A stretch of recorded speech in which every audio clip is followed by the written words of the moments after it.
Okay, the TGL Hammer isn't actually broken, but everyone is using it incorrectly. In this video, I'll be going over how to solve the TGL Hammer using a game theory optimal approach, similar to poker. I'll take you through all of my deductions and show examples of mistakes made so far in the TGL season.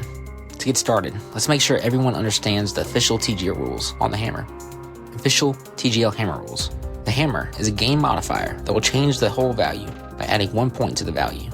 Each hole starts with a value of 1 point. However, the team with the hammer elects to play it, and it is accepted by the opposition, and the value of the hole is increased to 2 points. Another hammer is played and accepted during the same hole, then it is increased to 3 points. If the hammer is thrown prior to the hole beginning, then it must be accepted. Now, let's look into how to solve the GTO approach behind this rule. Step 1. In the game scenarios. Going into this, let's set up how often ties occur on the holes. Historically, it's around 15 to 20%, but because of the setting, we use the higher end of those numbers, making the single hole percentages as such: 40% to win, 20% to tie, and 40% to lose. This also helps keep some of the data as round numbers throughout the charts.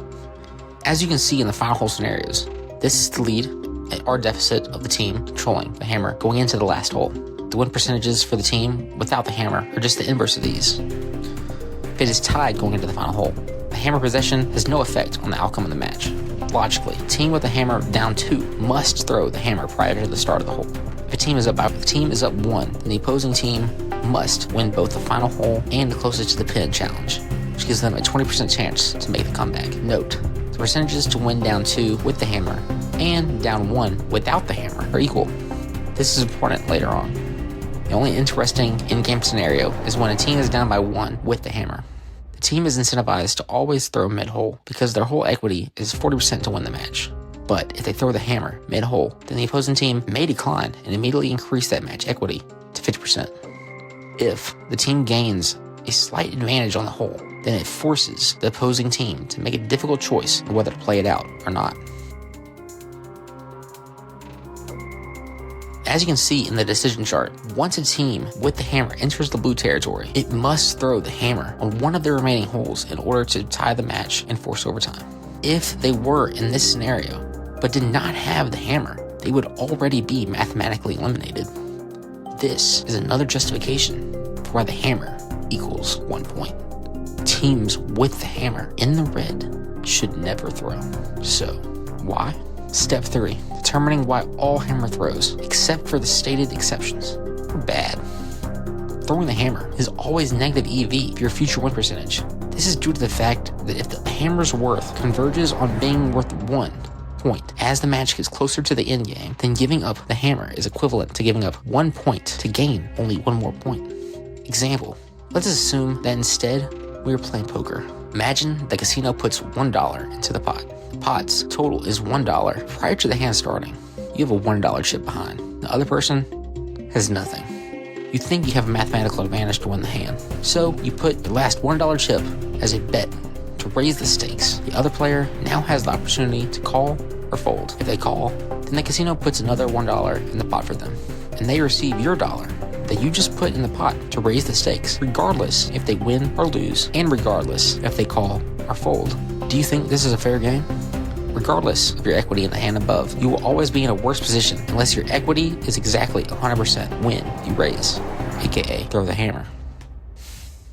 There are 7 possible outcomes that can come from when you have the hammer. Your only decision is to throw it or not, and then the opponent may accept it or deny it. As we stated before, because it is negative EV to ever throw the hammer, we can assume in a GTO equilibrium environment that a second hammer toss will never occur. In order to be able to throw the hammer mid-hole at plus EV, these following requirements must be met. Answer any of these following questions no and do not throw. Is the EV of an accepted throw greater than the EV of no throw?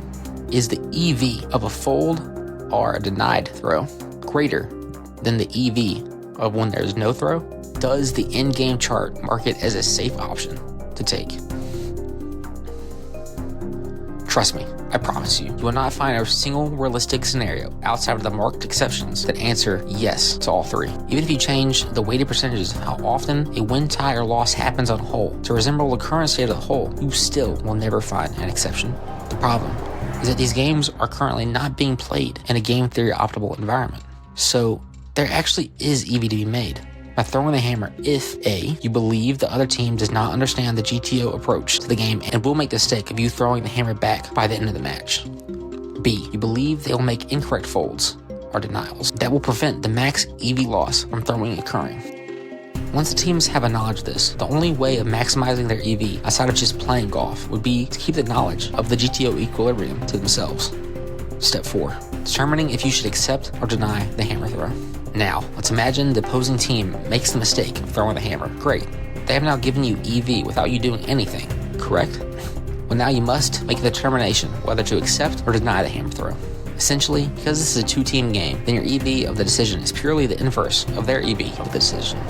So, you would use the same model the other team used to determine which decision you would make.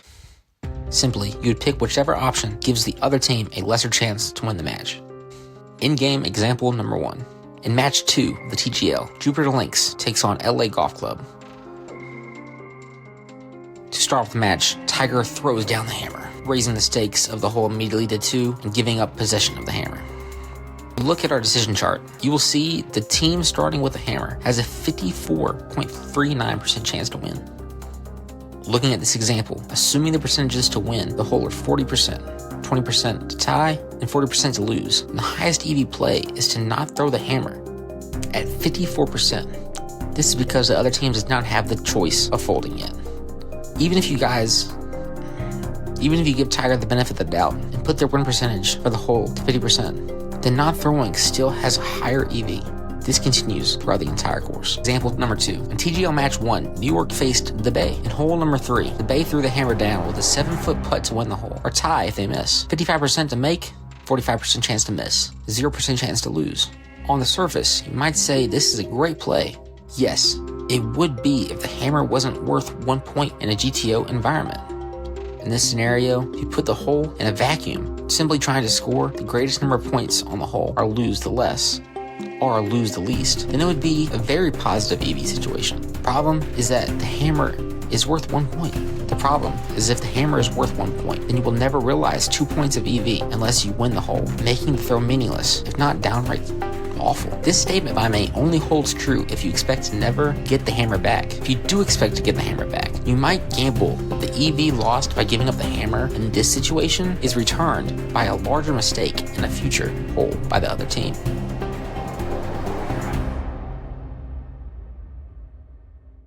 If you take a look at this chart, we can gather how much EV each team lost or gained by the decisions they made.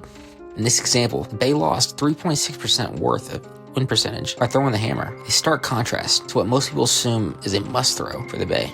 New York, though, had a marginal position where their decision really didn't matter, as they made a slightly negative decision accepting the hammer and losing about 0.32% of win percentage. Perfectly okay.